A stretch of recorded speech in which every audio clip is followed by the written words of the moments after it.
जब ये लड़का एकेडमी हॉल में जागता है तो उसे रत्ती भर भी अंदाज़ा नहीं होता कि वो यहाँ कैसे पहुँचा या उसके आसपास ये सब लोग कौन हैं। फिर उसे अचानक सब याद आता है। ये सब उस एक लेटर की वजह से हुआ है। बस कुछ ही देर पहले वो अपने कमरे में आराम से गेम्स खेल रहा था जब अचानक किसी ने उसके दरवाजे पर दस्तक दी। एक अनजान डिलीवरी गाय उसे एक ऐसा पैकेज थमा देता है जो उसने कभी ऑर्डर ही नहीं किया था, और पागलों की तरह शाओलिन उसे तुरंत खोल देता है। जैसे ही वो उसे खोलता है, वो किसी अनजान डायमेंशन में खिंचा चला जाता है। पता चलता है कि वो पैकेज असल में डॉन एकेडमी का एक एडमिशन लेटर था, और देखते ही देखते शाओलिन अब इस दूसरी दुनिया की मैजिकल एकेडमी में फंस चुका है। उसका इंस्ट्रक्टर उसका स्वागत करता है, जबकि बाकी लड़के भी उतने ही कंफ्यूज नजर आ रहे हैं। खुद का इंट्रोडक्शन देने के लिए वो आदमी उन सबको लगभग सुशी की तरह काटने ही वाला होता है कि तभी वो सबको अपना मुंह बंद रखने का हुक्म देता है। सबसे पहले उन्हें एक पोटेंशियल असेसमेंट टेस्ट से गुजरना होगा, जो किसी के एट्रीब्यूट्स को परखने जैसा है, जहां कुछ लड़कों को 32 पॉइंट्स तक मिलते हैं। वहीं हमारे लड़के की किस्मत गचा गॉड्स खराब कर देते हैं और उसे सिर्फ 9 पॉइंट्स मिलते हैं। ये इस पूरी दुनिया का सबसे घटिया स्कोर है, जिससे हमारे नायक को एक बार फिर लूजर का खिताब मिल जाता है। अपनी पूरी जिंदगी इस इंसान ने सिर्फ लूजर शब्द ही सुना है, जो उसके अपनों के जरिए उसे डराता रहा है।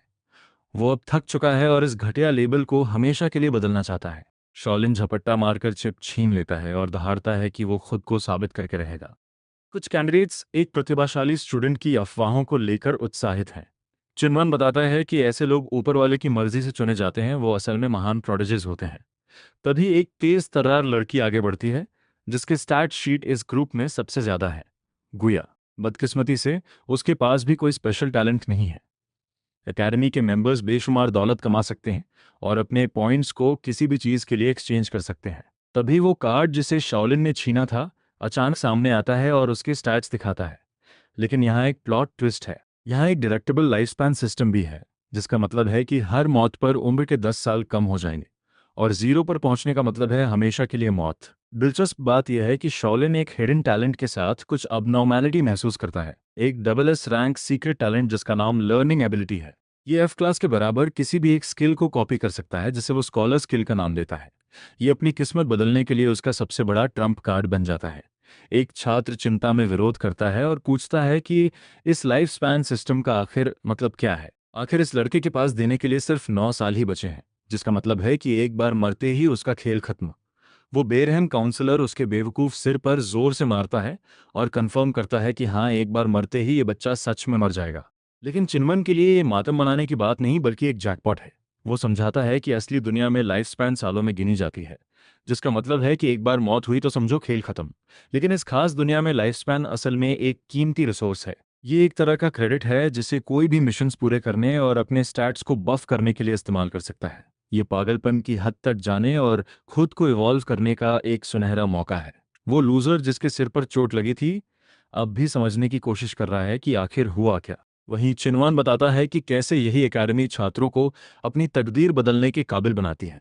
लोग यहाँ ज्ञान हासिल कर सकते हैं, अपनी उम्र बढ़ा सकते हैं, और एलॉन मस्क के स्तर जितनी दौलत से खुद को अमीर बना सकते हैं। जब तक उनके पास खर्च करने के लिए क्रेडिट्स हैं, वो अमर होने की ताकत रखते हैं, क्योंकि एक मौत से सिर्फ अधिकतम 10 साल ही कम होते हैं। वो तेज लड़की शौ युवा सवाल करती है कि क्या ये नियम सिर्फ एकेडमी के अंदर लागू होता है या हर जगह। अच्छी बात यह है कि काउंसलर खुलासा करता है कि यह धरती पर हर जगह लागू होगा, बशर्ते कैंडिडेट पहले एकेडमी का मेंबर बन जाए। बातचीत खत्म होते ही चिनवान उन्हें एंट्रेंस एग्जाम की शुरुआत के लिए तैयार होने को कहता है। अपनी उंगलियां चटकाते हुए वो उन्हें वहीं खड़े रहने और हिलने तक नहीं देने का आदेश देता है। ट्रांसमिशन टेलीपोर्टेशन सीक्वेंस के काउंटडाउन की पुष्टि करता है, जो 3 से शुरू होता है। हमारे नायक समेत हर छात्र अपने अपने डर का सामना कर रहा है, और जैसे ही क्लॉक पर एक बजता है, सारे कैंडिडेट्स हॉल से गायब हो जाते हैं और पीछे रह जाता है सिर्फ वो काउंसलर। चिनवान चिड़चिड़ाहट में अपना माथा पीट लेता है। उसे गुस्सा आ रहा है कि इस मामूली बैच से एक भी स्टूडेंट उम्मीद के मुताबिक टैलेंटेड नहीं निकला, जिसका मतलब है कि उसे एक अच्छा इंस्ट्रक्टर स्कोर नहीं मिलेगा। जब वो अपनी किस्मत पर रो रहा होता है, तभी उसका साथी, एक तगड़ी कद काठी वाला शख्स, अपनी ताकत दिखाने आ जाता है। सिगार पीते हुए और सिर पर एंड्रू टेट से ज्यादा बाल लिए, वो रौब झाड़ता है कि उसकी क्लास ने पहले ही और भी रैंक के 2 टैलेंटेड स्टूडेंट्स दे दिए हैं। दूसरी तरफ चिनोन बस इतना ही कह पाता है कि उसके एक स्टूडेंट के कुल स्टैट पॉइंट्स 40 से ज़्यादा हैं, लेकिन टैलेंटेड स्किल्स के सामने ये कुछ भी नहीं है, क्योंकि पिछले साल ही एक डबल एस रैंक स्टूडेंट भी सामने आया था। चिनवन पलटवार करते हुए कहता है कि वो दावा असल में झूठा था। उनके डेटाबेस में ऐसे किसी भी छात्र का रिकॉर्ड नहीं है जिसके पास डबल एस रैंक टैलेंट हो। सच तो ये है कि सिंगल एस रैंक भी इतने दुर्लभ हैं कि उस लेवल से ऊपर किसी के होने के बारे में सोचना ही नामुमकिन है, सिवाय हमारे लड़के के बेशक। सीन अब गॉबलिन डेन यानी परीक्षा स्थल पर पहुंचता है, जहां सभी कैंडिडेट्स इकट्ठा हुए हैं और वहां की बर्दाश्त न होने वाली सड़न भरी बदबू पर चर्चा कर रहे हैं। वो तुरंत अपनी नाक ढक लेते हैं, तभी उनके सामने एक मैसेज आता है। नोटिफिकेशन में उनके टास्क के बारे में बताया गया है, 60 मिनट्स के अंदर जंगल से बचकर सेफ जोन तक पहुंचना और साथ ही गॉबलिन किंग और 5 गॉबलिन्स को मारना। मेन टास्क के लिए 10 क्रेडिट्स और 100 रिडेम्पशन पॉइंट्स मिलेंगे, जबकि ऑप्शन टास्क के बोनस बहुत ज़्यादा है जो उन्हें कोशिश करने का लालच देते हैं। इसके अलावा हर कैंडिडेट को इस्तेमाल करने के लिए एक गिफ्ट बॉक्स दिया गया है और साथ ही ये आखिरी चेतावनी भी कि इस टेस्ट के लिए कोई डेथ पेनल्टी नहीं होगी। ये संदेश सुनते ही कई कैंडिडेट्स की चिंता दूर हो जाती है और वो खुशी से चिल्लाते हैं कि उनके पॉइंट्स नहीं कटेंगे। इसी बीच हमारा नायक बॉक्स पर टैप करता है और उसे अपने पहले हथियार के रूप में एक मैजेस्टिक नॉविस स्टाफ मिलता है, भले ही इसकी रेटिंग एफ हो। इसके साथ ही उसे स्टाफ इस्तेमाल करने के लिए वॉन मास्टरी स्किल भी मिलती है। हालात देखकर शॉलिन अंदाजा लगाता है कि ये पूरा सिस्टम बिल्कुल वैसा ही है जैसे वो गेम्स खेला करता था। कहानी का सार ये है कि वो इसका फायदा उठा सकता है। हथियार थामे हुए वो एक दिशा में इशारा करता है और एनर्जी बीम पर फोकस करके उसे दूर से शूट करता है, जिससे एक बड़े पत्थर में गड्ढा हो जाता है। ये अब तक का काफी सटीक वार था, जिससे हथियार इस्तेमाल करने के लिए उसे 2 पॉइंट्स मिले। शॉलिन खुश है क्योंकि अब वो जितना ज्यादा इसे इस्तेमाल करेगा उसे उतने ही ज्यादा फायदे मिलेंगे। इसके साथ ही उसके पास एक जबरदस्त पैसिव स्किल भी है जो उसे दूसरों के मुकाबले दोगुनी रफ्तार से अपनी स्किल्स को लेवल अप करने देती है। जहां ये फायदे कमाल के हैं, वहीं शाओलिन को अचानक अपने सिर में एक तेज दर्द महसूस होता है। ये सिरदर्द उसके एट्रीब्यूट और माना के बहुत कम होने का नतीजा है, इसलिए वो इस हथियार को उतनी बार इस्तेमाल नहीं कर सकता जितना उसने सोचा था। एक दूसरा लड़का जो काफी हट्टा कट्टा है, खुद पर गर्व महसूस कर रहा है क्योंकि उसने एक ग्रेट सोर्ड अनलॉक की है जिसमें माना की कोई ज़रूरत नहीं है। हमारा नायक समझ जाता है कि एक कैंडिडेट हथियार को जिस तरह इस्तेमाल करता है उसी से वो उसे जल्दी लेवल अप कर पाएगा। बेशक इसका मतलब ये नहीं कि सिर्फ वार करना ही सबसे अच्छा तरीका है, क्योंकि तब इंसान की थकान भी एक बड़ी समस्या बन जाती है। 60 मिनट की समय सीमा का पूरा मकसद ये सुनिश्चित करना है कि ये लोग आराम न कर सकें। इसीलिए शॉलिन गौर करता है कि उसे इस प्रक्रिया में शायद फिजिकल वेपन्स की ओर भी रुख करना पड़े। जब वो ख्यालों में खोया होता है, तभी वो तेज लड़की उसके पास हथियारों की अदला बदली का प्रस्ताव लेकर आती है। उसे एक तलवार मिली है, लेकिन उसने भले ही गेम्स न खेले हों, पर वो समझती है कि स्टाफ कैसे काम करता है।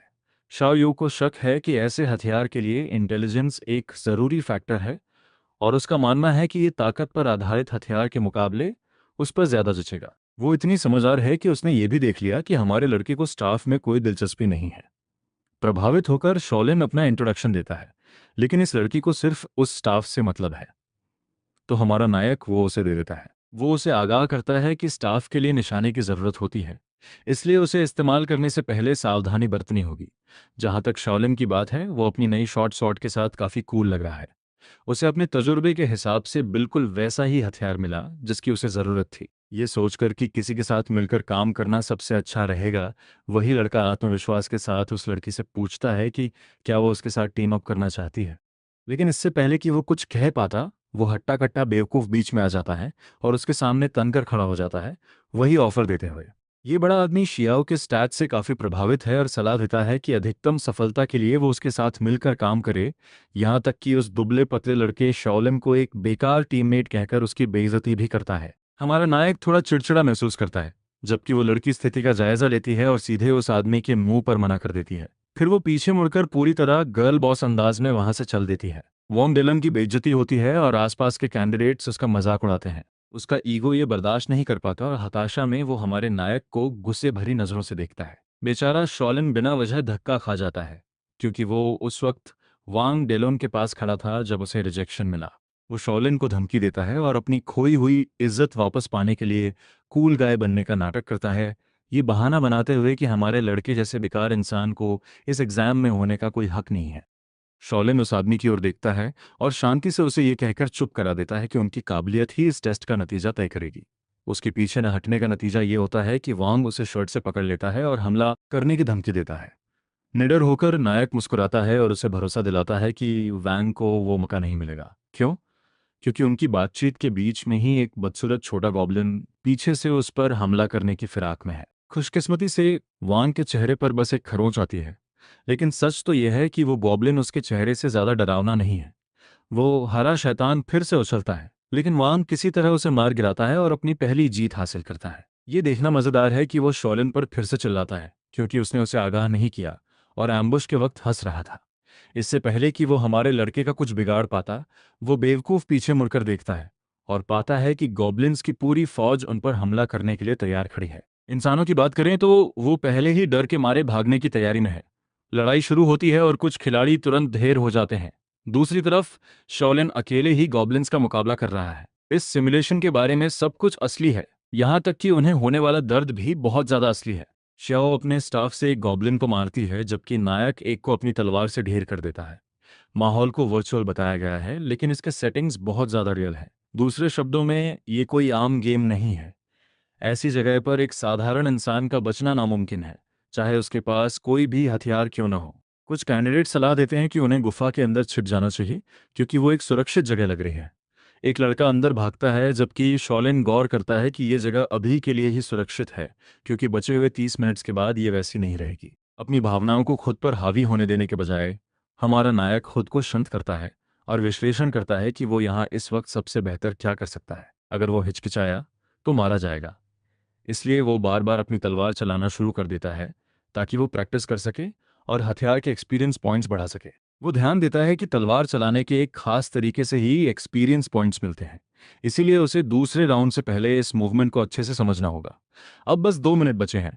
कैंडिडेट्स ने कोई तैयारी नहीं की है और उनका सेफ जोन बहुत जल्द असुरक्षित होने वाला है। उनमें से ज़्यादातर घबरा जाते हैं और इस मिशन को ऐसे मॉन्स्टर्स के खिलाफ नामुमकिन करार देते हैं। जहां शो युवा एक कोने में बैठकर सोच रही है।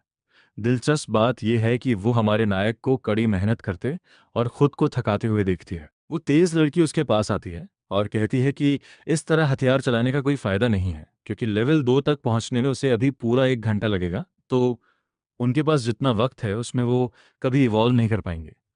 हमारा नायक इस पढ़ाकू लड़की के कैलकुलेशन से काफी प्रभावित है और वो समझता है कि उसका अंदाजा सही है, सिवाय इसके कि हमारे नायक के पास एक बफ है जो उसके पॉइंट्स को दोगुना कर रहा है, जिससे वो वही लेवल आधे समय में हासिल कर सकता है। अभी भी वो लेवल से सिर्फ 2 पॉइंट्स दूर है, इसलिए वो उसका शुक्रिया अदा करता है और बहाना बनाता है कि वो बस अपनी मेहनत जारी रखेगा। शॉलिन ये भी पूछता है कि क्या उसे गॉब्लिन्स को गौर से देखने पर कुछ पता चला, जिस पर वो हैरान रह जाती है कि उसने इतनी बारीकी पर ध्यान दिया। वो गेम्स के बारे में थोड़ी बातचीत करते हैं और पता चलता है कि इस लड़की को उनके बारे में कुछ नहीं पता। वापस गंभीरता पर आते हुए शॉलिन बताता है कि गॉब्लिन्स का ऑफेंस और डिफेंस बहुत बेकार है और उनके सबसे कमजोर हिस्से सिर और दिल हैं।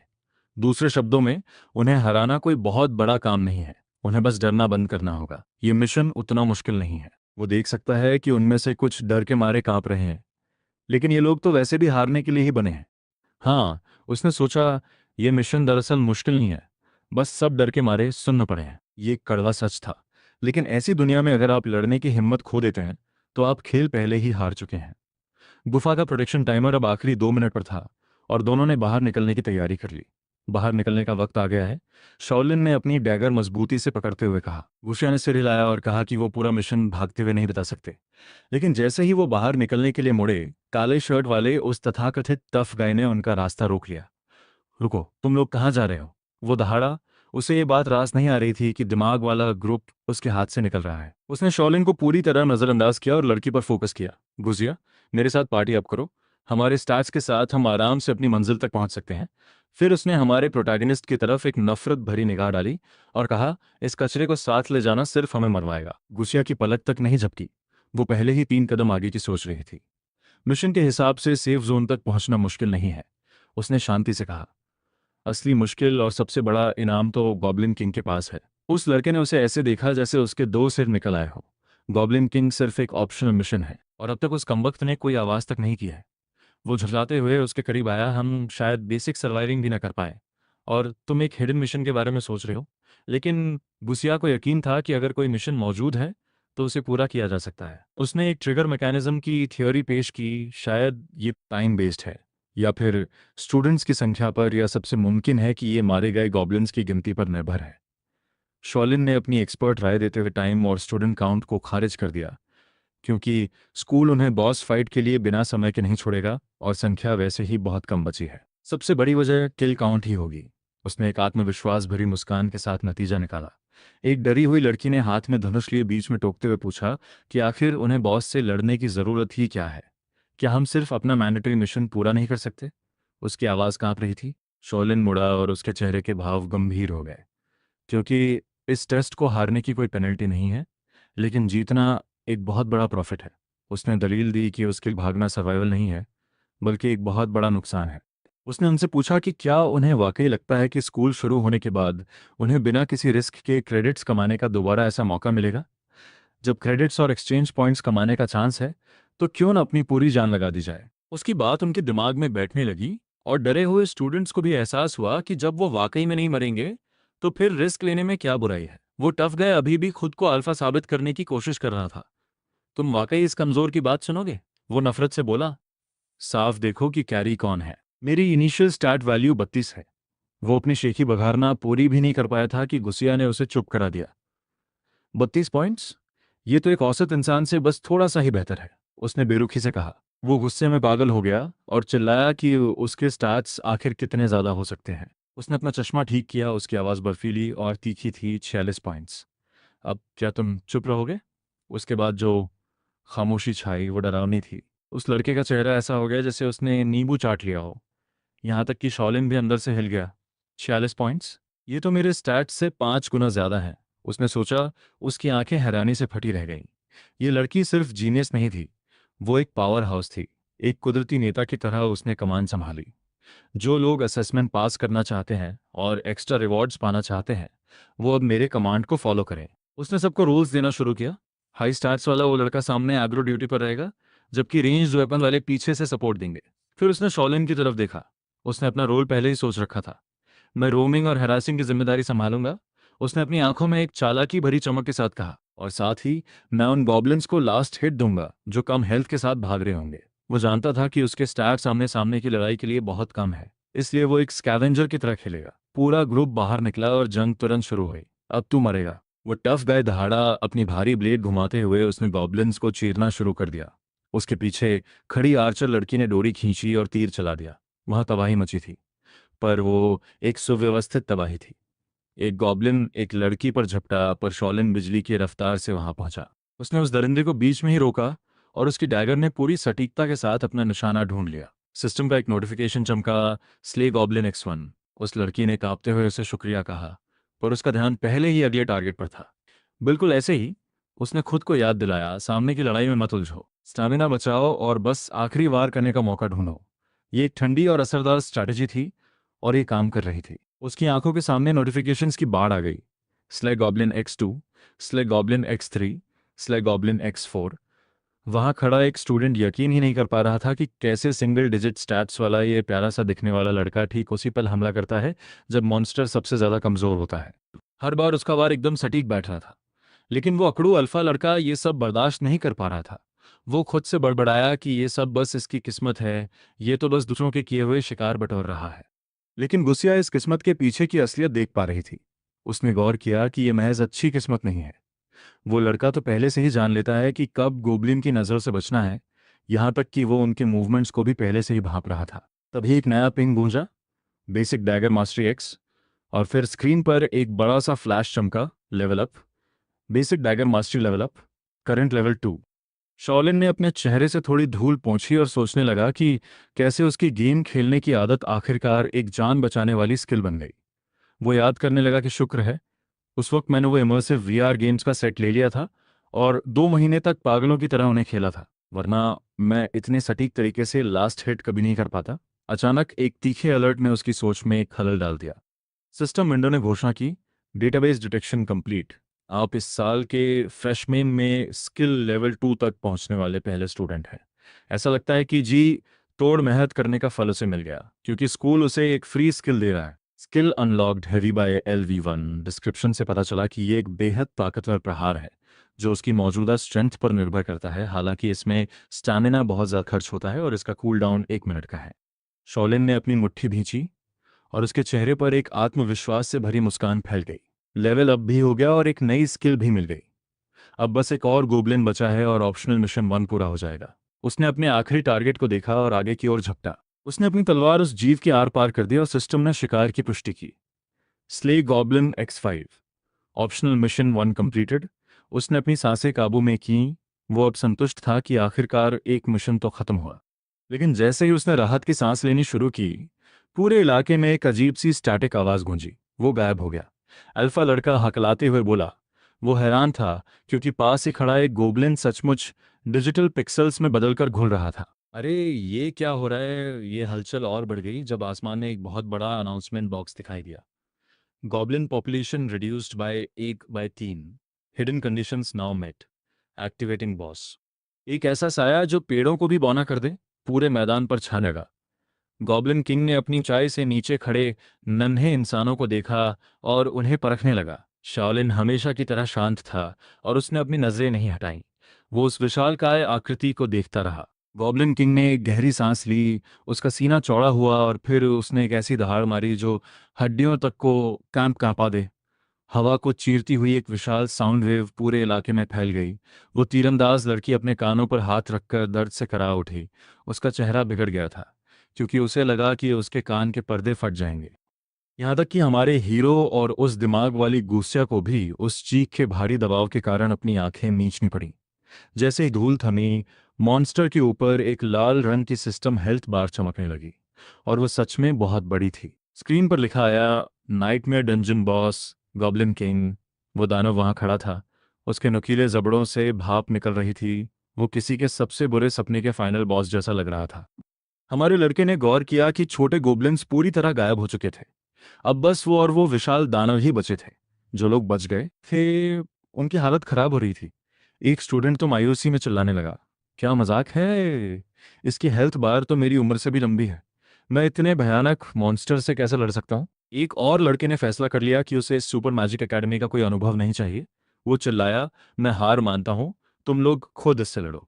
जैसे ही वो अपनी दुम दबाकर जंगलों की तरफ भागा, हमारे हीरो ने उसे चेतावनी दी, इधर उधर मत भागो। उसे बॉस के लड़ने के तरीके के बारे में कुछ बहुत जरूरी समझ आ गया था।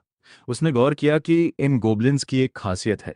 उनकी देखने की क्षमता कम होती है, लेकिन उनकी सूंघने और सुनने की शक्ति बहुत तेज होती है। गॉबलिन किंग का कान फड़फड़ाया और उसने भागते हुए स्टूडेंट के कदमों की आहट पकड़ ली। उसकी चमकती पीली आंख उस डरपोक लड़के पर टिक गई।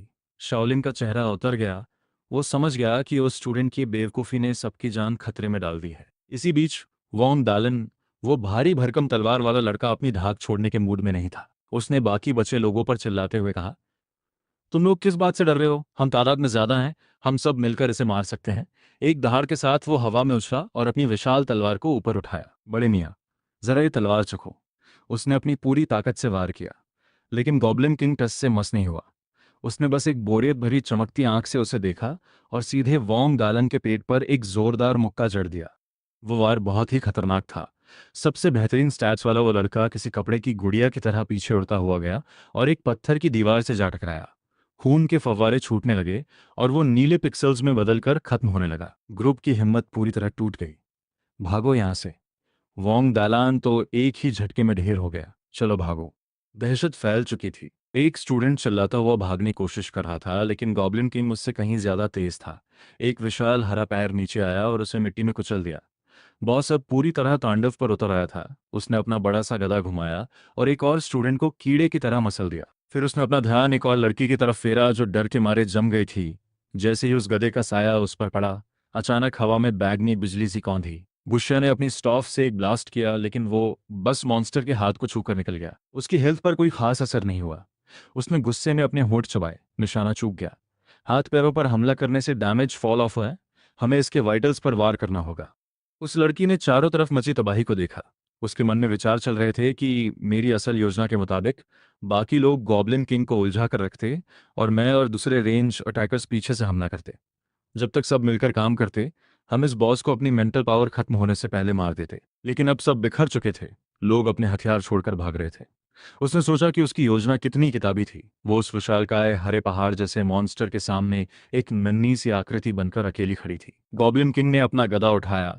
उसकी पीली आंखें उसी लड़की पर टिकी थीं जिसने उसे चोट पहुंचाने की हिम्मत की थी। तभी एक आवाज ने उसकी मायूसी को चीर दिया, क्या तुम पागल हो? भागो। उसकी आंखें हैरानी से फैल गईं जब उसे एहसास हुआ कि अगले ही पल वो कुचली जाने वाली है। ठीक उसी वक्त जब गॉब्लिन किंग ने अपना भारी गदा घुमाया, शॉलिन फुर्ती से हरकत में आया। वो उस जानलेवा वार के नीचे से फिसल कर निकल गया। गदा उसके ठीक पीछे जमीन से टकराया, जिससे जमीन फट गई और वहां एक गहरा गड्ढा बन गया जहां वो एक सेकंड पहले खड़ा था। वो सिर्फ भाग नहीं रहा था, बल्कि हिसाब लगा रहा था। खुद को संभालने के बाद उसे इस हरे दानव के बर्ताव का राज समझ आ गया। गॉब्लिन किंग सबसे पहले उसी पर हमला करता है जो उसके सबसे करीब हो। ये एक सीधा सा एग्रो मैकेनिक है, और अब जब छोटे गोब्लिन्स जा चुके थे तो उन्हें बस इस बड़े बॉस का सामना करना था। उसने पेड़ के पीछे छिपी तीरंदाज लड़की को आवाज दी और कहा कि घबराओ मत। उसने उसे हुक्म दिया कि वो दूर रहकर उस दानव को परेशान करती रहे ताकि उन्हें थोड़े मौके मिल सके। वो लड़की बुरी तरह डरी हुई थी। उसने बस इतना कहा कि वो कोशिश करेगी और अपना धनुष तान लिया। फिर वो हमारी काबिल जादूगरनी गूस यागा की तरफ मुड़ा और कहा कि क्योंकि तुम्हारी अटैक पावर बहुत ज़्यादा है, तुम्हें मौका मिलते ही किंग की हेल्थ को धीरे धीरे कम करना होगा। उसने बड़ी संजीदगी से सिर हिलाया और काम पर लग गई। अब उनकी टीम की जुगलबंदी कुछ बेहतर लग रही थी। हवा में तीर चलने लगे और बैगनी जादुई हमले बॉस पर बरसने लगे। शॉलिन सबको जोश दिला रहा था कि बस ऐसे ही करते रहो। लेकिन जाहिर है, गॉब्लिन किंग हार मानने वालों में से नहीं था। उसने एक ऐसी भयानक दहाड़ मारी जिससे उस डंजन की नींव हिल गई। बॉस ने अपनी विशाल मुट्ठियों को आपस में टकराया, जिससे जमीन को चीरती हुई एक चमकती हुई हरी शॉकवेव निकली। शॉलिन चिल्लाया कि सब बचो, लेकिन बहुत देर हो चुकी थी। वो तीरंदाज लड़की उस ब्लास्ट की चपेट में आ गई और दर्द से चिल्लाती हुई दूर जा गिरी। जब धूल छंटी तो उस मॉन्स्टर के सामने बस शॉलिन और गुस्सा ही खड़े थे। गुस्सा काफी तनाव में लग रही थी। उसने शॉलिन से पूछा कि क्या सिर्फ हम दोनों का कोई चांस है। इस मोड़ पर हमारे हीरो ने उसे एक ठंडा सा लुक दिया और पूछा कि क्या उसकी ब्लू बार, मेरा मतलब है उसकी मैजिक पावर, अभी इतनी है कि वो कुछ और एनर्जी ब्लास्ट कर सके। उसने बताया कि उसके पास ज्यादा से ज्यादा 2 शॉट्स बचे हैं। शॉलिन मुस्कुराया और कहा कि उतना काफी है, क्योंकि हेड शॉट से बहुत ज्यादा डैमेज होता है और तुम्हें बस एक बार इसके सिर पर निशाना साधना है। वो परेशान थी, क्योंकि ये हरा दानव इतनी तेजी से हिल रहा था कि उस पर सटीक निशाना लगाना मुश्किल था। लेकिन हमारे हीरो के पास इसके लिए एक प्लान था। एक आत्मविश्वास भरी मुस्कान के साथ उसने कहा कि अगर ये बहुत तेज भाग रहा है तो मैं इसे रोक दूंगा। और यहीं से खेल सीरियस हो गया। एक चमकती हुई सिस्टम स्क्रीन ने उसकी स्किल के एक्टिवेट होने का ऐलान किया, स्कॉलर। उसकी आंखों में एक रहस्यमयी बैंगनी चमक आ गई और सिस्टम ने उस मॉन्स्टर को स्कैन करना शुरू किया, जिससे उसकी शॉकवेव स्किल का पता चला। ये एक एफ रैंक एबिलिटी है जो भारी डैमेज देती है, और सबसे ज़रूरी बात, ये दुश्मन को 3 सेकंड के लिए स्टन कर देती है। शॉलिन आगे बढ़ा। वो सोचने लगा कि कैसे उसे कभी कचरा कहकर बुलाया जाता था, क्योंकि उसका टैलेंट किसी काम का नहीं था। लेकिन अब इस जंग के मैदान में आखिरकार उसके चमकने की बारी थी। जीत पक्की करने के लिए एक और स्क्रीन सामने आई, स्किल कॉपीड। अब उसके पास खुद बॉस की शॉकवेव एबिलिटी थी, जिसका कूलडाउन 30 सेकंड का था और ड्यूरेशन 3 मिनट की। वो अब इस मॉन्स्टर को उसकी अपनी ही भाषा में सबक सिखाने के लिए तैयार था। शॉलिन आगे बढ़ा। जैसे ही गॉब्लिन किंग अपनी अगली चाल के लिए तैयार हुआ, ध्यान से देखते हुए उसे समझ आया कि वो फिर से शॉकवेव इस्तेमाल करने वाला है। उसकी समझ के मुताबिक उस मॉन्स्टर को इसे ट्रिगर करने के लिए अपने दोनों हाथ जमीन पर पटकने पड़ते थे, जबकि उसके कॉपीड वर्जन को सिर्फ एक वेपन स्ट्राइक की जरूरत थी। क्योंकि उसका साइज काफी छोटा था, उसे यकीन था कि उसकी चाल ज्यादा तेज होगी। एक सिस्टम मैसेज आया जिसमें दिखा कि कॉपी शॉकवेव एक्टिवेट हो चुका है। शॉलिन ने अपनी तलवार नीचे घुमाई, ठीक उसी वक्त जब गॉब्लिन किंग ने अपने विशाल हाथ जमीन की तरफ पटके। उसे पहले ही अंदाजा था कि इस तरह की स्किल्स को इंटरप्ट किया जा सकता है, और तुरंत ही उस टक्कर से ऊर्जा का एक जबरदस्त धमाका हुआ जिसने गॉब्लिन किंग के हाथों को पीछे धकेल दिया। शॉलिन जमीन पर फिसला और नोट किया कि उसका अंदाजा सही था। गॉब्लिन किंग गुस्से में दहाड़ा। शॉलिन ने खुद को याद दिलाया कि वो स्किल को लगातार इस्तेमाल नहीं कर सकता और उसे कूल डाउन का इंतजार करना होगा। सिस्टम पर 22 सेकंड्स बचे हुए दिख रहे थे, जबकि वो मॉन्स्टर बिना रुके हमले किए जा रहा था। तभी कहीं से जादू का एक विशाल पर्पल ब्लास्ट सीधा गॉब्लिन किंग के सीने पर लगा। अपनी हेल्थ बार गिरते ही वो मॉन्स्टर जोर से दहाड़ा। गूज एक सियावा पास ही दिखाई दी। वो अपनी स्टाफ के सहारे टिकी हुई थी और उसके चेहरे से पसीना बह रहा था। अपनी सांसें काबू करने की कोशिश करते हुए उसने कहा कि वो अब ज्यादा देर नहीं टिक पाएगी और उसके पास सिर्फ एक आखिरी हमला बचा है। साथ ही उसे यह समझ नहीं आ रहा था कि शॉलिन ने अपने जैसे स्टैट्स के साथ गॉब्लिन किंग की स्किल को इंटरप्ट कैसे कर लिया। सिस्टम पर कूल डाउन के 16 सेकंड्स दिख रहे थे। गॉब्लिन किंग ने जमीन से एक बड़ा पत्थर उखाड़ा और उसे फेंका। शॉलिन मुश्किल से समय रहते रास्ते से हटा और उसने गौर किया कि यह बहुत करीब था। उसे एहसास हुआ कि अगला हमला ऐसा नहीं होगा जिसे वो चकमा दे सके। एक हल्की मुस्कान के साथ उसने तय किया कि वो बचने की कोशिश भी नहीं करेगा। गॉब्लिन किंग की मुट्ठी पूरी ताकत से नीचे आई और शॉलिन ने उसे सीधे रोकने के लिए अपना हाथ उठाया। गुसिया उसके नाम से चिल्लाई। जैसे ही उस टक्कर से धूल का एक बड़ा गुबार और नीली पिक्सल लाइक एनर्जी चारों तरफ फैल गई। जब सब साफ हुआ तो शॉलिन अब भी खड़ा था। उसका हाथ उसी नीली रोशनी से चमक रहा था और उसने उसे बताया कि वो ठीक है। सिस्टम काउंटडाउन गिरकर 10 सेकंड्स पर आ गया। गॉब्लिन किंग ने फिर से अपने हाथ उठाए, एक और हमले की तैयारी करते हुए। जैसे ही टाइमर 7 सेकंड्स पर पहुंचा, शॉलिन सीधा उस मॉन्स्टर के नीचे चला गया। उसे पता था कि उसकी स्किल ज्यादा दूर से काम नहीं करेगी। 3 सेकंड्स पर वो ऊपर कूदा, उसकी आंखें अपनी तलवार पर टिकी थीं। वो उस मॉन्स्टर पर रुकने के लिए चिल्लाया, ठीक उसी समय जब सिस्टम ने दिखाया कि कूल डाउन पूरा हो चुका है। उसके तुरंत बाद एक और मैसेज ने पुष्टि की कि कॉपी शॉकवेव एक्टिवेट हो गया है। उसके प्रहार से एक विशाल पर्पल ब्लास्ट निकला। उसने गुसिया को आवाज दी और उसे मौका उठाने के लिए कहा। उसने बिना किसी हिचकिचाहट के अपनी स्टाफ से अपनी आखिरी शक्तिशाली पर्पल बीन छोड़ दी। वो हमला सीधा आगे बढ़ा और गॉब्लिन किंग के सिर के आर पार निकल गया, जिससे उसकी बची हुई हेल्थ पूरी तरह खत्म हो गई। गॉब्लिन किंग का शरीर नीले पिक्सल्स में टूटकर बिखरने लगा। एक सिस्टम मैसेज ने उसके मारे जाने का ऐलान किया और तुरंत बाद एक और मैसेज आया जिसने पुष्टि की कि ऑप्शनल मिशन पूरा हो गया है। शॉलिन ने अपनी तलवार नीचे कर दी और अपनी सांसों को स्थिर करने की कोशिश करने लगा।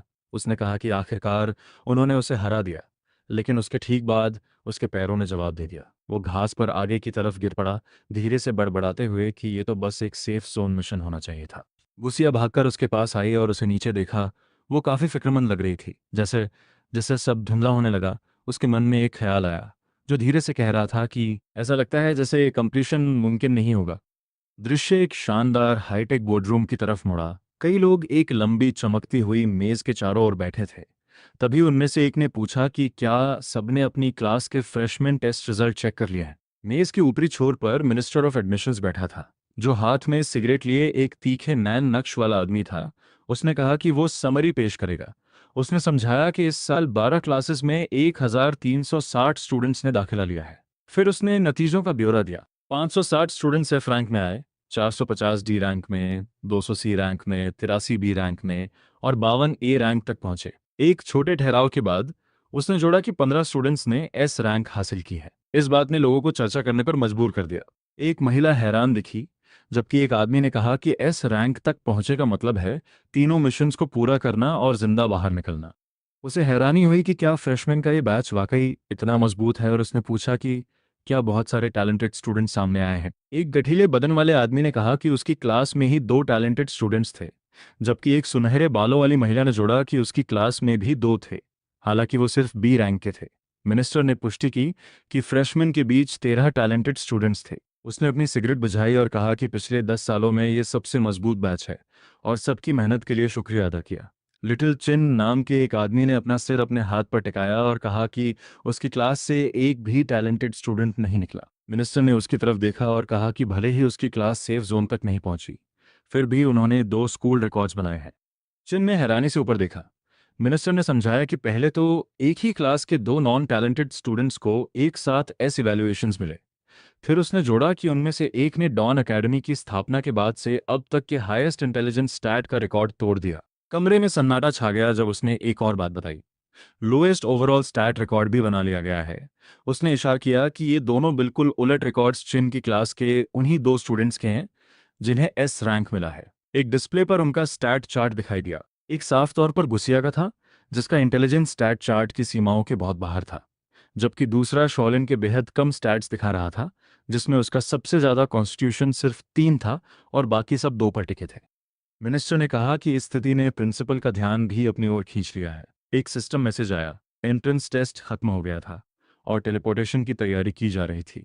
अगले ही पल शॉलिन एक साफ सुथरे सफेद बरामदे में दिखाई दिया। उसने अपने हाथों को देखा और कहा कि वो वाकई बच निकला, ये देखते हुए कि उसकी सारी चोटें गायब हो चुकी थीं। उसके सामने एक सिस्टम स्क्रीन आई जिसमें उसकी डिटेल्स थीं, उसका नाम, स्टूडेंट आईडी और मिशन रिजल्ट। तीनों ऑब्जेक्टिव्स पूरे दिखाए गए थे। सेफ जोन तक पहुंचा, 5 गॉब्लिन्स को मारना और गॉब्लिन किंग को हराना। उसका फाइनल इवैल्यूएशन एस था, साथ ही 40 क्रेडिट्स और 800 एक्सचेंज पॉइंट। शाओलिन उसे हैरानी से देखता रहा। उसने कहा कि उसे पहला मिशन पूरा करना याद नहीं है क्योंकि वो पहले ही बेहोश हो गया था। जैसे ही उसने स्क्रीन की तरफ हाथ बढ़ाया, उसने दूर गुसिया को जाते हुए देखा और सोचा कि क्या वो वही थी जो उसे सेफ जोन तक लेकर आई थी। किसी ने उसका नाम पुकारा। वो मुड़ा और देखा कि आर्चर गर्ल हाथ हिलाते हुए दौड़ आ रही है। उसने उसे और गुसिया को शुक्रिया कहा, ये कहते हुए कि उनके बिना उसे इवैल्यूएशन नहीं मिलता। थोड़ी उदास होकर उसने माना कि उसे खुद पर बेकार महसूस हो रहा था, क्योंकि वो बॉस की शॉकवेव के असर से बाहर हो गई थी। फिर उसने पूछा कि क्या वो गॉब्लिन किंग को हराने में कामयाब रहे। शाओलिन ने एक हल्की मुस्कान दी और कहा कि उन्होंने कर दिखाया। वो खुशी से झूम उठी और बोली कि उसे पता था वो कर लेंगे।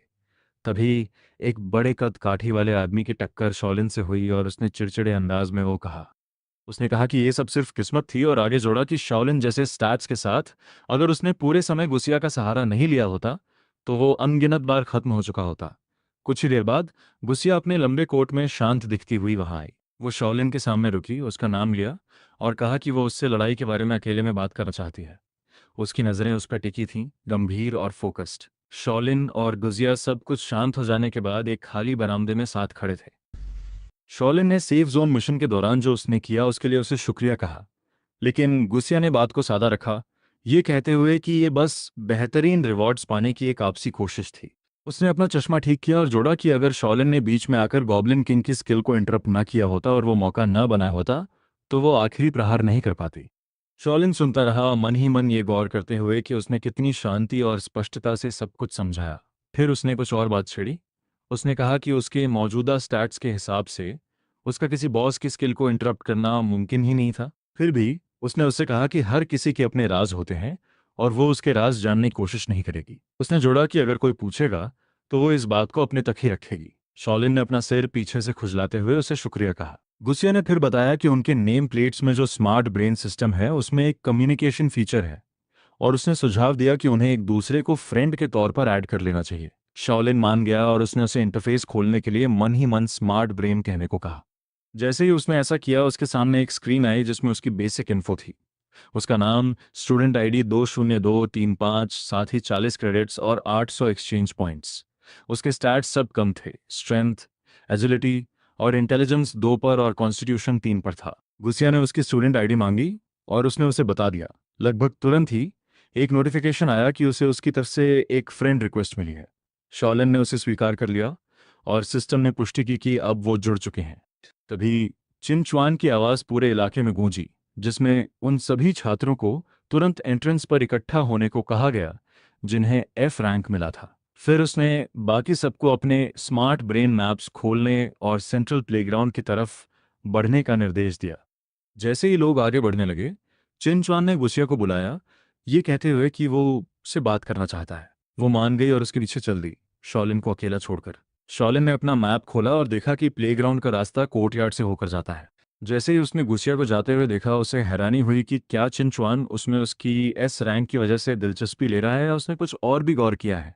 बाद में सेंट्रल प्लेग्राउंड में साफ नीले आसमान के नीचे जगह पहले से ही छात्रों से भरी हुई थी। शॉलिन ने बढ़ती हुई भीड़ को देखा और सोचा कि असली दुनिया में ऐसा नज़ारा कैसा दिखता होगा जहां एक साथ इतने सारे लोग गायब हो गए। गुसिया वहां आई और उससे पूछा कि क्या वो ठीक है। जब वो उसके पास से गुजरी, शॉलिन ने खुद को तसल्ली दी कि उसने ऐसी कोई बात नहीं की थी जो उसे नहीं कहनी चाहिए थी। अचानक शोर सुनाई दिया। लोग एक दूसरे को रास्ता देने के लिए चिल्लाने लगे।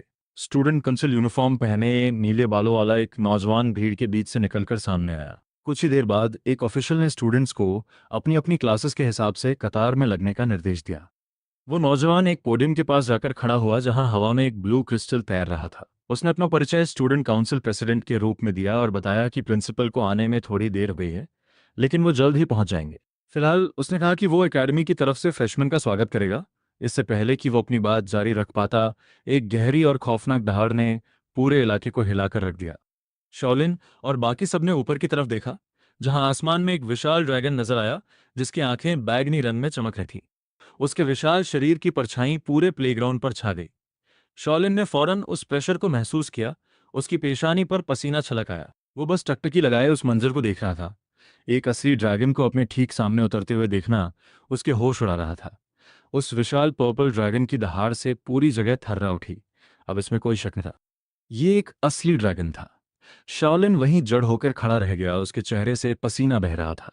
उसे एहसास हुआ कि कोरी इंस्टिंक्ट की वजह से उसका शरीर पूरी तरह जकड़ गया है।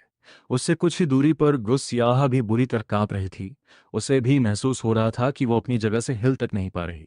वो ड्रैगन धीरे धीरे नीचे उतरा और उस पोडियम के पास जाकर लैंड हुआ जहां स्टूडेंट काउंसिल प्रेसिडेंट और स्टाफ इंतजार कर रहे थे। उसकी पीठ पर एक सफ़ेद बालों और लंबी दाढ़ी वाला बुजुर्ग शख्स बैठा था। उसने बड़ी बेफिक्री से स्टूडेंट्स से माफ़ी मांगते हुए कहा कि रास्ते में उसे देर हो गई और वो लगभग पहुंचने ही वाला था। स्टूडेंट काउंसिल प्रेसिडेंट ने एक फीकी मुस्कान दी और टिप्पणी की कि एंट्रेंस सेरेमनी कुछ ज़्यादा ही भव्य हो गया। प्रिंसिपल ने तुरंत पलटकर जवाब दिया कि यह कोई दिखावा नहीं था। उसने सफाई दी कि वो कहीं और से बहुत जल्दबाजी में लौट रहा था और वक्त की कमी की वजह से उसके पास इस ड्रैगन की सवारी करने के अलावा कोई चारा नहीं था। प्रिंसिपल की बातों के बीच वो ड्रैगन थोड़ा हिला, जैसे वो उनकी बातों से परेशान हो रहा हो। प्रिंसिपल ने शिकायत करना जारी रखा कि ये जीव यहाँ आते ही नखरे दिखाने लगा और उसने स्टूडेंट्स को डरा भी दिया।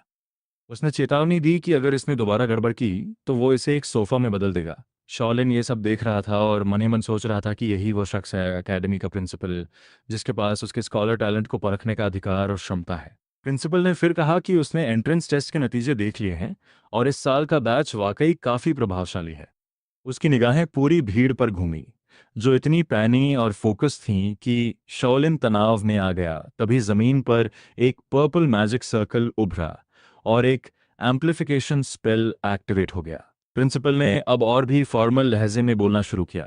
उसने कहा कि आमतौर पर वो अपना परिचय देकर शुरुआत करता, लेकिन उसे लगा कि स्टूडेंट्स दूसरी चीज़ों में ज़्यादा दिलचस्पी रखते हैं। उसने जिक्र किया कि उनमें से कई लोगों को यहाँ बहुत ही अजीब या अप्रिय हालतों में लाया गया है और शायद वो इस बात से खुश नहीं है। उसने एक तरफ इशारा करते हुए कहा कि अगर किसी को कोई शिकायत है तो उसे एडमिशन्स डिपार्टमेंट के पास ले जाना चाहिए, और मजाक में जोड़ा कि उन्हें बहुत ही बेवक्त चिट्ठियां भेजने की आदत है। उसने यहाँ तक कह दिया कि वो एक नया नियम बनाएगा ताकि एडमिशन सिर्फ दिन के वक्त ही हो। भीड़ में सबके चेहरे पर मिले जुले भाव थे। तभी उसका लहजा पूरी तरह बदल गया। उसने कहा कि मजाक बहुत हो गया और अब वो उन दो सबसे बड़े सवालों के जवाब देगा जो सबके मन में हैं, कि वो कौन है और वो यहाँ क्या करने आए हैं। अपने चारों तरफ घूमती पर्पल एनर्जी के बीच खड़े होकर उसने उन सभी स्टूडेंट्स को पुकारा जो ओल्ड वर्ल्ड से आए थे और उन्हें ध्यान से सुनने को कहा। अपनी बुलंद आवाज में उसने घोषणा की कि तुम सब कॉलोनिस्ट्स हो। उसने आगे समझाया कि इस जगह को प्लैनेट नॉर्मा कहा जाता है, जिसे न्यू वर्ल्ड के नाम से भी जाना जाता है। उसने कहा कि डॉन एकेडमी का मकसद बेहतरीन पायनियर कॉलोनिस्ट को तैयार करना है। आखिर में उसने साफ कर दिया कि नॉर्मा वही दुनिया है जहां उन्हें जाना है, जहां उन्हें लड़ना है, और ये वो इलाका है जिस पर एक दिन उन्हें कब्जा करना है। प्रिंसिपल की आवाज़ पूरे स्टेडियम में गूंज रही थी, जो ताकत और ऊर्जा से भरी थी। उसने स्टूडेंट से कहा कि उनकी आम जिंदगी उसी पल खत्म हो गई थी जब उन्होंने अपने एडमिशन लेटर्स खोले थे। उसके मुताबिक अब उनके सामने जो था वो बहुत ही विशाल था। उनमें से कुछ बड़े होकर बैटलफील्ड कमांडर्स बन सकते हैं, जो सेनाओं का नेतृत्व करेंगे और नई जमीनों को जीतेंगे, जबकि बाकी ताकतवर मैजिस्टर्स बन सकते हैं, जो कुदरत के रहस्यों को सुलझाएंगे और उसके नियमों को काबू करेंगे। उसने अपने पीछे मौजूद ड्रैगन की तरफ इशारा करते हुए नाटकीय अंदाज में कहा कि कुछ लोग इतने ऊंचे मुकाम तक पहुंच सकते हैं कि वो एक पूरी नई दुनिया के कायदे कानून लिख सकें। उसने ताकत, ज्ञान, सत्ता और यहाँ तक कि अमर होने यानी लिविंग फॉरएवर की संभावना का भी वादा किया। उसने कहा कि न्यू वर्ल्ड में जो कुछ भी है वो सब उनकी पहुंच में होगा। फिर उसने एक नए नियम का ऐलान किया। उसने समझाया कि फ्रेशमैन को हमेशा से न्यू वर्ल्ड में जल्दी जाने की मनाही रही है, लेकिन इस बार चीजें बदलेंगी।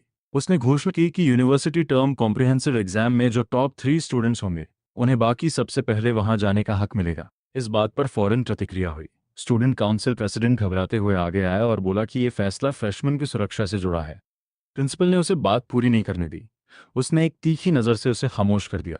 प्रेसिडेंट तुरंत पीछे हट गया। पसीने से तरबतर उसने अपनी गलती सुधारी और कहा कि वो अपनी मर्यादा भूल गया था। प्रिंसिपल ने संतुष्ट होकर असेंबली को वहीं खत्म कर दिया। शॉलिन इस पूरे मंजर को गौर से देख रहा था।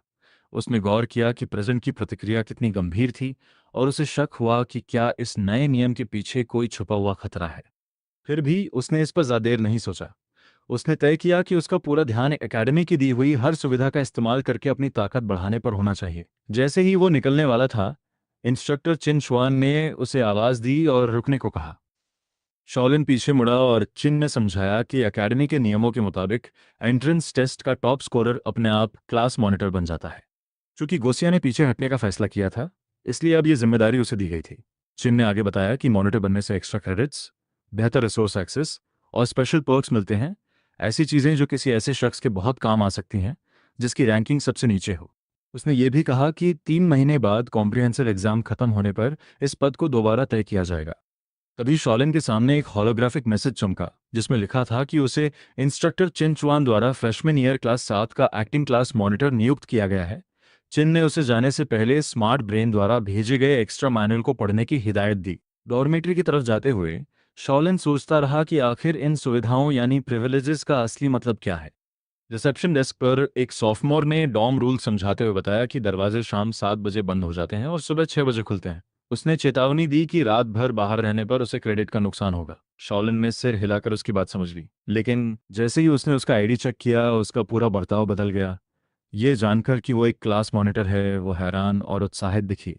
जब शॉलिन ने इसे मामूली बताते हुए कहा कि वो सिर्फ एक एक्टिंग मॉनिटर है, तो उसने इसे अनसुना कर दिया और कहा कि कोई साधारण छात्र इस पद पर नहीं हो सकता। उसने अपना परिचय जर्म टिंटिंग के रूप में दिया और उसे सामान लेने और कमरा चुनने में मदद करने की पेशकश की।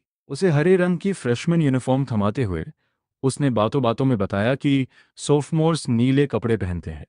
वो उसे उसके कमरे तक ले गई, जो कि एक प्राइवेट रूम था।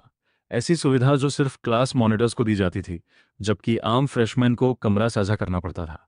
शाओलिन वो जगह देखकर काफी प्रभावित हुआ। जैंग टिंटिंग ने उसे अपनी आइडेंटिटी नेम प्लेट न खोने की चेतावनी दी और बताया कि कमरों में दाखिल होने, चीज़ें खरीदने और क्लासेस में साइन इन करने के लिए इसकी ज़रूरत पड़ती है। जाने से पहले उसने उसे फ्रेंड लिस्ट में शामिल किया और कहा कि वो स्कूल की लाइफ के बारे में उससे कुछ भी पूछ सकता है। उसने हाथ हिलाकर विदा ली और उसे अपने कोर्सेज ध्यान से चुनने की याद दिलाई। अब अकेले होने पर शाओलिन को समझ आने लगा कि इस जगह पर ताकत का स्टेटस पर कितना गहरा असर पड़ता है। उसने वक्त बर्बाद नहीं किया और तुरंत कोर्स सिलेक्शन करने का फैसला किया। उसने कोर्स सिलेक्शन टेबल खोलने की कमांड दी और उसके सामने एक बहुत बड़ी लिस्ट आ गई। इसमें बेसिक स्टैट कोर्सेज थे जैसे सोर्ड्समैनशिप, सबरमैनशिप, बॉक्सिंग, आर्चरी और मेडिटेशन। फिर सेकेंडरी स्टैट कोर्सेज थे जैसे tai jitsu, perception, balance, focus, resilience, movement, parry और डॉज। इसके अलावा कंपलसरी सब्जेक्ट्स भी थे जिनमें नॉर्मा वर्ल्ड की हिस्ट्री, लैंग्वेज और ज्योग्राफी शामिल थी। विकल्पों की संख्या बहुत ज़्यादा थी, लेकिन शॉलिन ने खुद को भटकने नहीं दिया। वो जानता था कि रिक्वायर्ड कोर्सेज तय हैं और उसे एक मेन कॉम्बैट कोर्स के साथ 3 सेकेंडरी कोर्सेज चुनने थे। उसे अपने स्कॉलर टैलेंट पर पूरा भरोसा था, ये जानते हुए कि ये उसकी कमज़ोर स्टैट्स की भरपाई कर सकता है। उसने गहराई से सोचा, चूंकि उसका टैलेंट सीखने की रफ्तार यानी लर्निंग स्पीड बढ़ाता था, इसलिए उसने उसी फायदे का इस्तेमाल करने का फैसला किया। उसने लचीलेपन के लिए बेसिक सोर्ड्समैनशिप, लड़ाई के दौरान टिके रहने के लिए बेसिक टाइजित्सु और अपनी मानसिक एकाग्रता को मजबूत करने के लिए बेसिक मेडिटेशन को चुना। जैसे ही उसने कंफर्म किया, एक ब्लू स्क्रीन सामने आई जिसने बताया कि सिलेक्शन पूरा हो चुका है। अगले दिन शाओलिन सोर्ड्समैनशिप ट्रेनिंग ग्राउंड पर पहुंच गया। वो अपनी तलवार से एक लकड़ी के ट्रेनिंग पोस्ट पर वार कर रहा था, हर प्रहार में पूरी जान लगा रहा था। तभी एक सिस्टम सजाया जो दिखा रहा था कि उसकी सोर्ड्समैनशिप एक्सपीरियंस बढ़ गई है। जैसे जैसे वो प्रैक्टिस करता गया उसे समझ आने लगा कि एक सही स्लैश की ताकत सिर्फ कलाई से नहीं बल्कि कमर यानी वेस्ट से आती है। जैसे ही उसने इस बात को पकड़ा, उसका स्कॉलर टैलेंट एक्टिवेट हो गया। एक और नोटिफिकेशन सामने आया जिसमें बताया गया कि उसकी लर्निंग एफिशिएंसी अब दोगुनी हो चुकी है।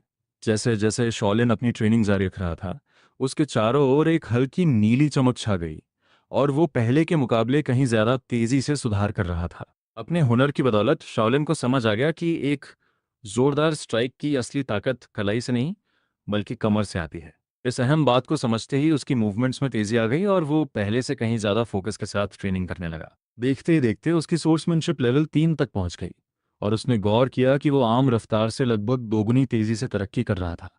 वहीं पास में एक दूसरा स्टूडेंट थकान से चूर होकर जमीन पर गिर पड़ा और शिकायत करने लगा कि अब उसके हाथ जवाब दे रहे हैं। ये नज़ारा देखकर इंस्ट्रक्टर चंगना ने तंज कसते हुए कहा कि इस साल के फ्रेशमैन उनकी उम्मीद से भी ज़्यादा बेकार हैं।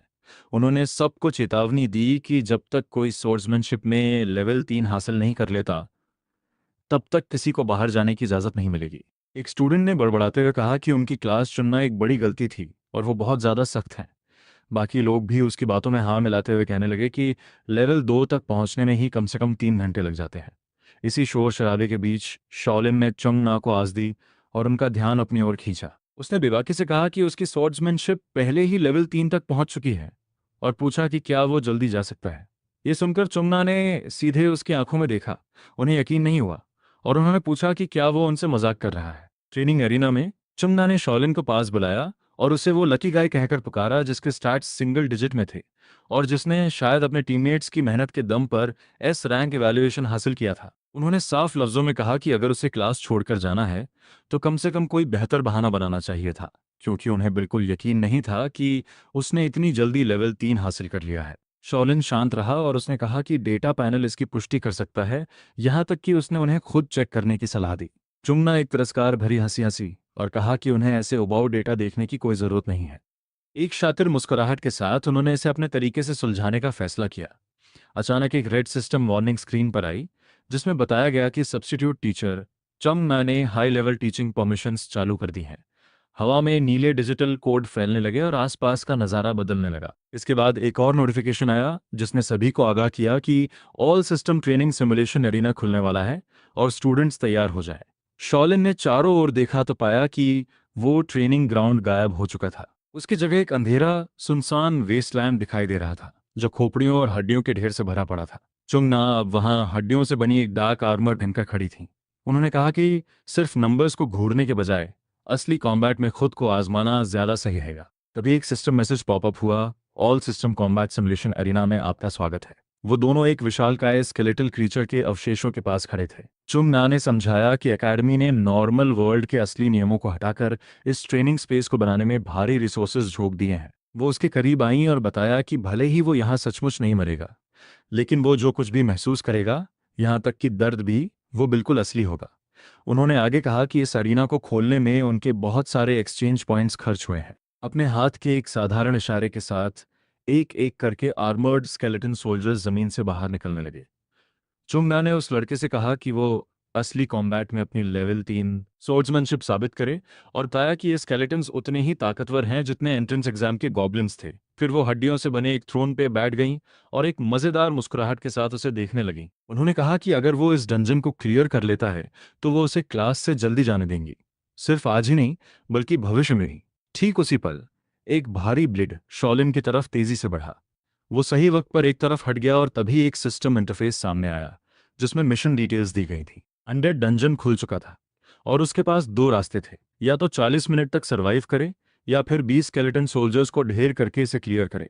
शॉलिन ने अपने होंठ भींचे और सोचा कि महज एक फ्रेशमैन का लेवल चेक करने के लिए इस तरह की चीज शुरू करना वाकई में हद से ज्यादा है। एक और नोटिफिकेशन आया कि उसे एक फाइन आयरन डैगर मिला है जिसकी फिजिकल अटैक रेटिंग कम है। उसने अपनी तलवार पर अपनी पकड़ मजबूत की। उसके चेहरे पर पसीना आ गया था क्योंकि वो अपने विकल्पों को समझ चुका था, या तो डटे रहो या लड़कर अपना रास्ता बनाओ। उसने लड़ने का फैसला किया। वो तेजी से आगे बढ़ा और एक स्केलेटन की गर्दन पर जोरदार वार किया। सिस्टम ने उसकी प्रोग्रेस अपडेट की, 20 में से एक दुश्मन खत्म। हिलते रुलते हुए उसने अपने दिमाग में हिसाब लगाया कि अगर वो कमजोर जगहों को निशाना बनाता है तो हर स्केलेटन के लिए लगभग 2 वार लगेंगे, जिसका मतलब है कि सब खत्म करने के लिए करीब 40 सटीक स्ट्राइक्स चाहिए होंगे। खुद को तैयार करते हुए वो भीड़ के बीच की तरफ बढ़ा। अपने बोन थ्रोन से चुंगना उसे गौर से देख रही थी। उन्हें इसकी उम्मीद नहीं थी। उन्होंने सोचा था कि वो घबरा जाएगा, माफी मांगेगा और उनसे सब कुछ तुरंत बंद करने की गुहार लगाएगा, लेकिन इसके बजाय वो सीधा हमले के लिए कूद पड़ा। जैसे जैसे वो उसे देख रही थी, उन्होंने मन ही मन माना कि उसकी मूवमेंट्स वाकई में कमाल की थी। उसके कदम, ताकत लगाने का तरीका और वार करने का एंगल, सब कुछ एकदम सधा हुआ लग रहा था।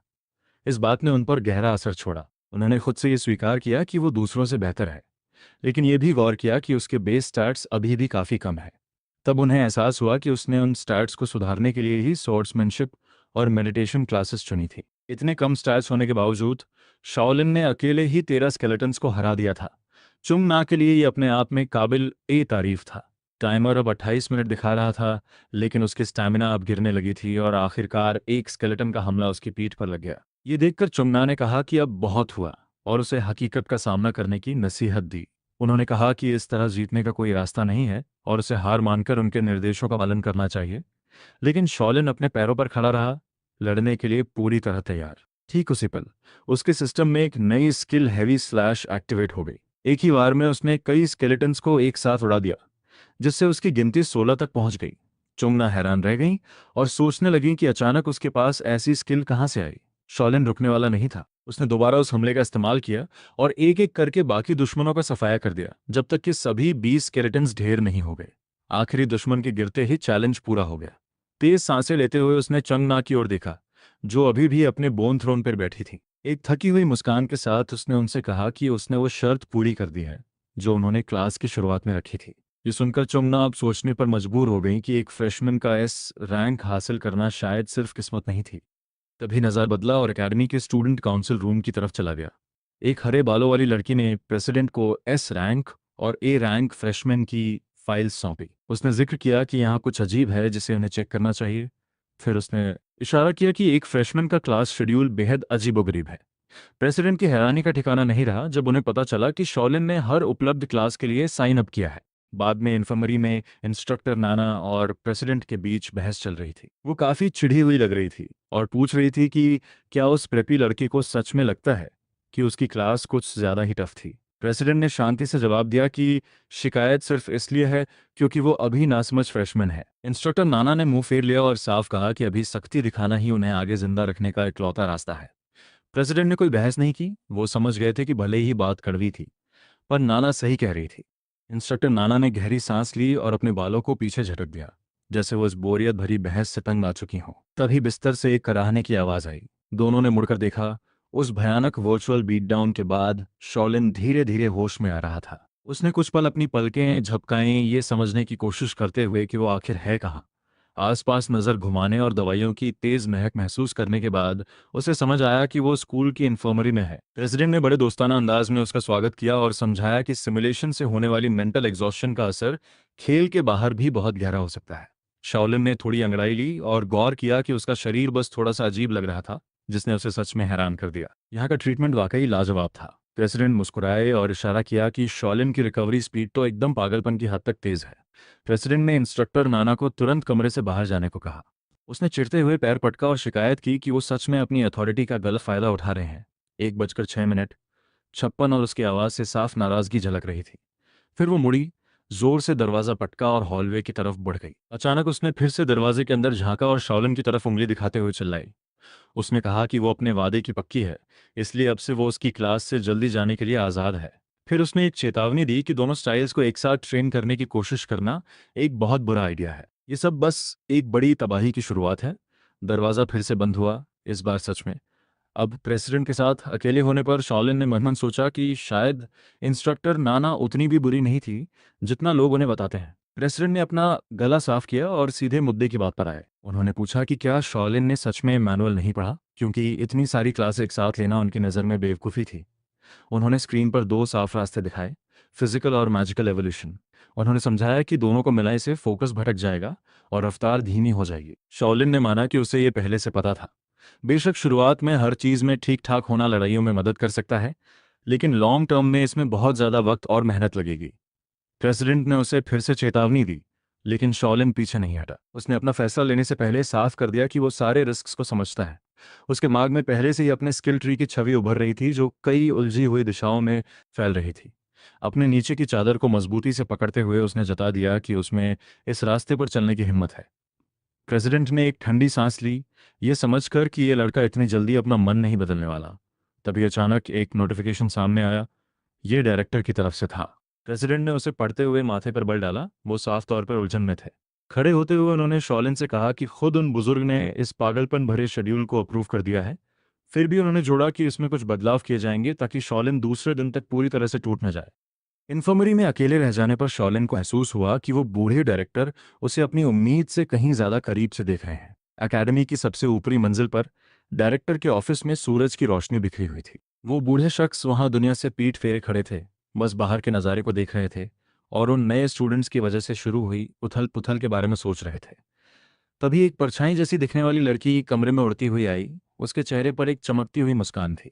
1:09:07 उसने पूछा कि वो इतने गंभीर क्यों दिख रहे हैं। डायरेक्टर ने उसकी तरफ इशारा किया और सिस्टम पर इल्ज़ाम लगाया कि वो आजकल कुछ ज़्यादा ही एनिमे देख रही है। उन्होंने कहा कि लगभग किसी को पता भी नहीं है कि उसके जैसी एआई मौजूद है। एआई ने एक बोर हो रहे बच्चे की तरह शिकायत की कि वो 100 साल से यहाँ कुछ नहीं कर रही थी। फिर उसने शरारत से पूछा कि क्या वो उस टॉप स्कोर्स वाले फ्रेशमैन को लेकर उत्साहित नहीं है। डायरेक्टर ने नाक सिकोड़ी और शॉलिन की फाइल खोली। उसके स्टैट्स को सीधे तौर पर पैथेटिक करार दिया। उन्होंने कहा कि एकेडमी आमतौर पर सिर्फ उन स्टूडेंट्स को लेती है जिनके नंबर्स इससे कम दोगुने हों। नामुमकिन है कि कोई ऐसा लड़का सिर्फ किस्मत के दम पर अंदर आ जाए। पास ही तैरते हुए एआई ने बताया कि उसने पुराने रिकॉर्ड्स चेक किए हैं और उसे कुछ अजीब मिला है। उसने समझाया कि सेंट्रल सिस्टम में शॉलिन का कोई डेटा ही नहीं है। फिर उसने आंकड़े दिखाए, 1360 लोगों को लाया गया था, लेकिन एडमिशन रिकॉर्ड सिर्फ 1359 मौजूद थे। उसने जिक्र किया कि इस तरह की सिस्टम एरर पहले कभी नहीं हुई थी। डायरेक्टर ने तुरंत उसे शॉलिन का एडमिशन लेटर दिखाने को कहा ताकि वो उसे चेक कर सकें, पर उसने साफ मना कर दिया। उनके रिएक्शन पर हंसते हुए उसने कहा कि वो भी उसे एक्सेस नहीं कर सकती क्योंकि वो हेविली एन्क्रिप्टेड है। तब उन्हें एहसास हुआ कि ये मामला जितना दिख रहा है उससे कहीं ज्यादा गहरा है। एक गहरी सांस लेने के बाद डायरेक्टर ने फिलहाल इस बात को यहीं छोड़ने और सब कुछ शांत रखने का फैसला किया। ऐसी किसी अजीब चीज पर पैनिक करने की जरूरत नहीं थी। वो होलोग्राफिक लड़की भी उनके प्लान से सहमत हो गई और बिना किसी हिचकिचाहट के उसने करप्टेड फाइल को छुपा दिया। डायरेक्टर ने फिर एक सिक्योरिटी स्पेल का इस्तेमाल किया और ऑर्डर दिया कि बाकी सभी एडमिशन लेटर्स को फौरन प्रोटेक्ट किया जाए। सिस्टम ने उनके आदेश का पालन किया और नए स्टूडेंट्स के डेटा को लॉक कर दिया ताकि दोबारा ऐसा कुछ न हो। थोड़े मजाकिया अंदाज में उस लड़की ने इशारा किया कि वो साफ तौर पर डरे हुए हैं कि कहीं कोई उन चिट्ठियों के पीछे का सच न जान ले। बूढ़े आदमी ने बस एक हल्की सी मुस्कान दी और बात को टाल दिया, ये कहते हुए कि वो अगले दिन अपने प्लैनेट वापस चले जाएंगे। उन्होंने साफ कर दिया कि वो नहीं चाहते कि कोई भी शॉलिन की डेवलपमेंट के बीच में आए। इसके बाद उन्होंने एकेडमी का सारा काम एआई के हाथों में छोड़ दिया और वहां से चले गए। अगले दिन एकेडमी कैफेटेरिया पूरी तरह भरा हुआ था, जहां स्टूडेंट्स कतारों में अपनी मील्स ले रहे थे। एक टेबल पर एक सीनियर लड़की शॉलिन को हैरानी से देख रही थी और उसने पूछा कि क्या वो वाकई वही लड़का है जो कल सिर्फ एक क्लास के बाद बेहोश हो गया था और स्टूडेंट काउंसिल प्रेसिडेंट तक बात पहुंच गई थी। शॉलिन ने थोड़ा झेंपते हुए नीचे देखा और मान लिया कि हाँ वो वही था। साथ ही वो सोच रहा था कि क्या उसके उस अनलकी मोमेंट की खबर पूरी एकेडमी में फैल चुकी है। सीनियर ने एक आ भरी और कहा कि उसे शायद खुद को अनलकी ही समझना चाहिए। उसने आगे बताया कि सीनियर चिंगना की रेपुटेशन काफ़ी कड़क है और लोग उनसे उलझना पसंद नहीं करते। खाना खाते हुए शॉलिन ने पूछा कि क्या सिर्फ टीचर्स ही होलोग्राफिक सिमुलेशन एरिया खोल सकते हैं। सीनियर ने उसे हैरानी से देखा और पूछा कि क्या उसने अभी तक अपनी क्लास मॉनिटर परमिशंस चेक नहीं की हैं। तभी उसके सामने एक डिजिटल इंटरफेस खुल गया। इसमें क्लास मॉनिटर के तौर पर उसकी प्रिविलेजेस लिखी थी, जैसे क्लासमेट्स की बेसिक इन्फो देखना, ग्रुप परमिशंस मैनेज करना और होलोग्राफिक सिमुलेशन अरीना के लिए एप्लीकेशंस अप्रूव करना।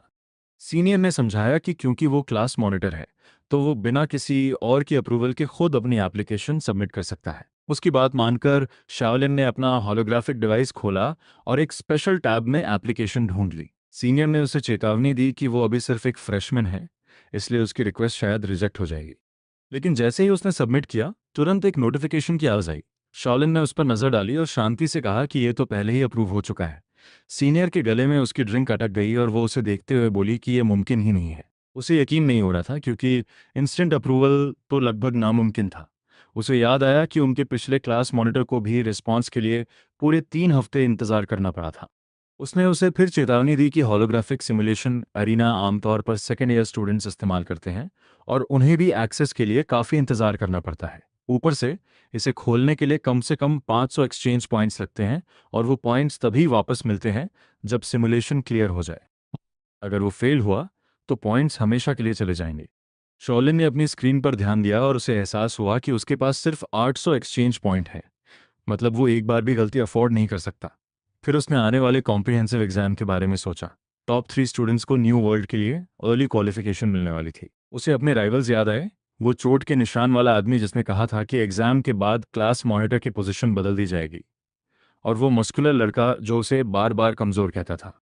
उसे ये भी पता था कि क्लास 7 का सबसे ताकतवर ग्रुप गुसिया और वोंग दालन लीड कर रहे हैं। अगर वोंग दालन अगला क्लास मॉनिटर बना तो वो शॉलिन को कभी अरीना इस्तेमाल नहीं करने देगा। ये सब सोचकर शॉलिन ने अपना मन बना लिया। एग्जाम शुरू होने से पहले उसे और ताकतवर बनना होगा, चाहे जो भी हो जाए।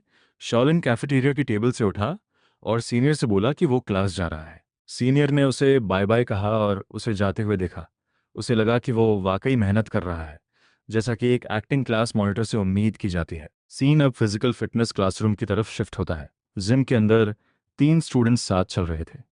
लियांग जिवा, जो क्लास 6 का फ्रेशमैन था, उसने अपने चश्मे ठीक किए और बोला कि उसे यकीन नहीं हो रहा कि इतने बेकार स्टैट्स वाले लड़के को एक्टिंग क्लास मॉनिटर चुना गया है। उसने सोचा कि क्या इंस्ट्रक्टर का दिमाग खराब हो गया है। तभी किसी के हाथ में एक वाटर बॉटल चलने की आवाज आई। वोंग दालन, जिसकी बॉडी एकदम टैंक जैसी थी, उसने बोतल को अपने हाथ में ही भींच दिया। उसने कहा कि उसने पहले ही पता लगा लिया है कि इंस्ट्रक्टर्स पिछले साल के रिपीट फ्रेशमैन ही हैं। उसके लिए इससे सब साफ हो गया। उसने इंस्ट्रक्टर को ये कहकर खारिज कर दिया कि वो खुद सॉफ्टमोर ईयर तक नहीं पहुंच पाया और शॉलिन जैसे को चुनना उसकी बेवकूफ़ी है।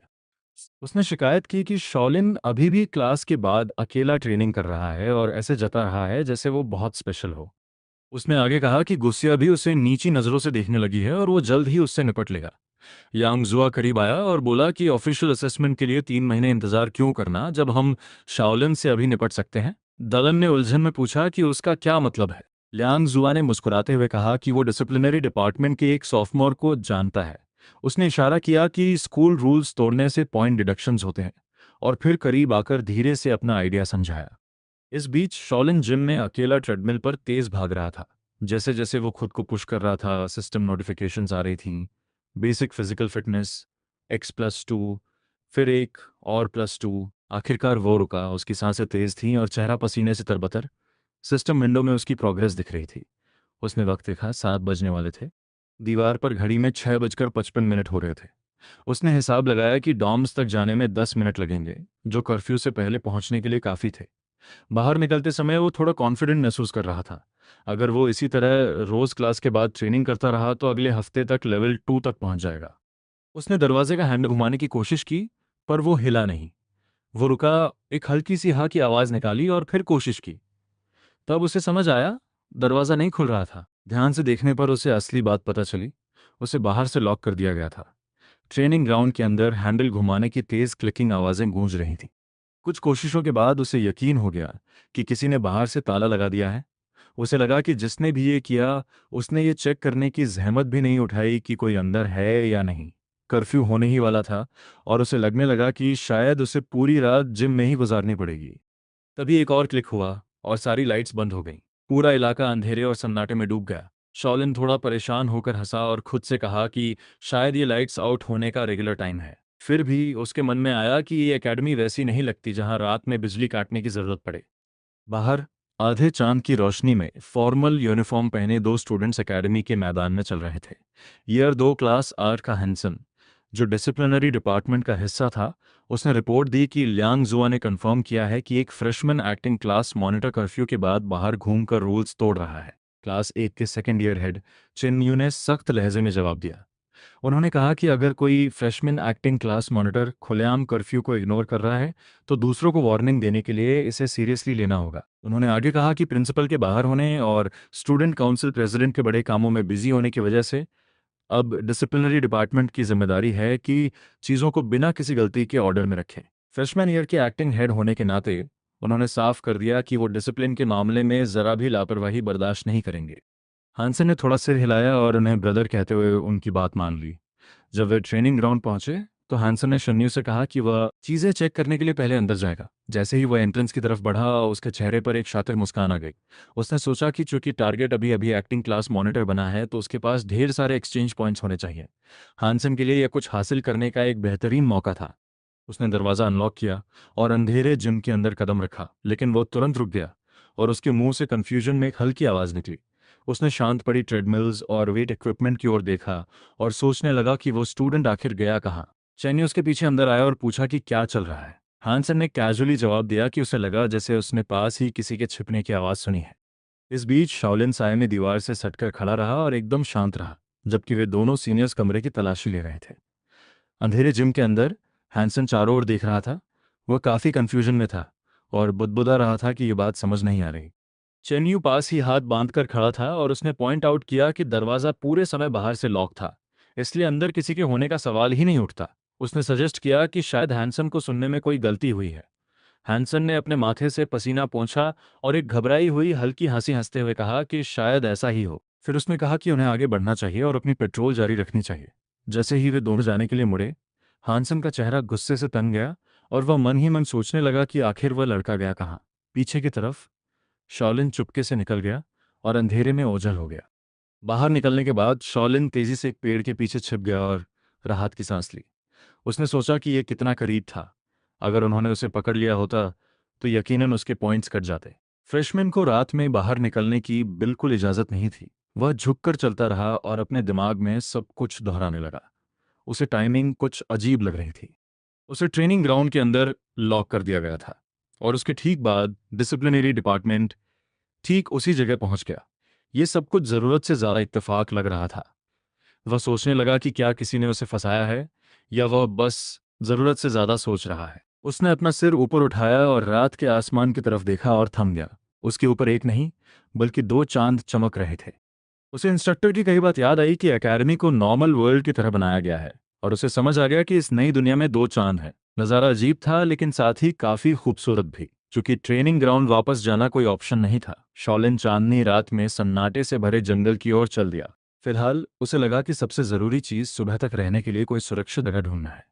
तभी बिना किसी चेतावनी के उसके सामने एक विशाल आकृति दिखाई दी। एक गहरे थूथन स्नाउट से धुएं का घना बादल निकला और एक विशाल बैंगनी आंख धीरे से खुली।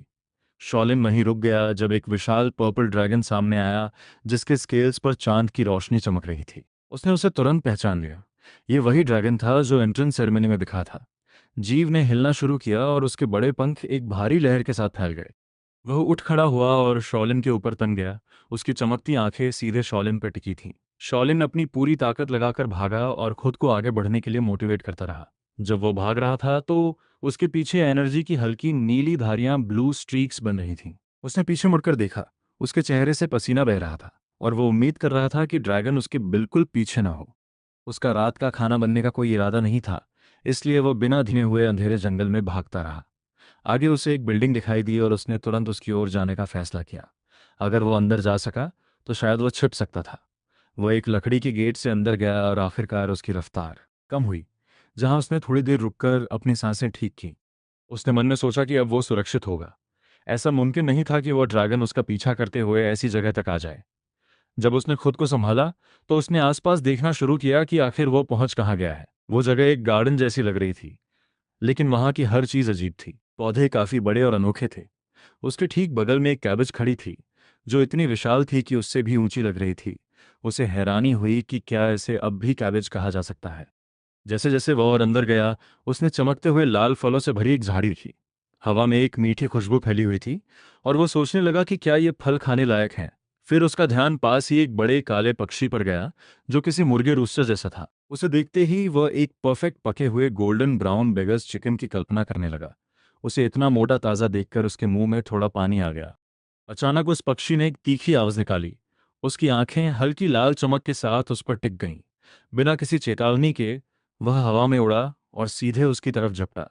शाओलिन फुर्ती से एक तरफ हट गया जब उस पक्षी ने अपनी चोंच खोली और आग की एक बड़ी लपट छोड़ी। वह सदमे में था और सोचने लगा कि एक मुर्गा ऐसा कैसे कर सकता है, जबकि वह मुश्किल से उन लपटों से बच पाया था। जैसे ही वह पक्षी पास से गुजरा, एक हाथ तेजी से आगे बढ़ा और उसे हवा में ही गर्दन से मजबूती से पकड़ लिया, जिससे उसकी आवाज तुरंत बंद हो गई। शॉलिन ने ऊपर देखा।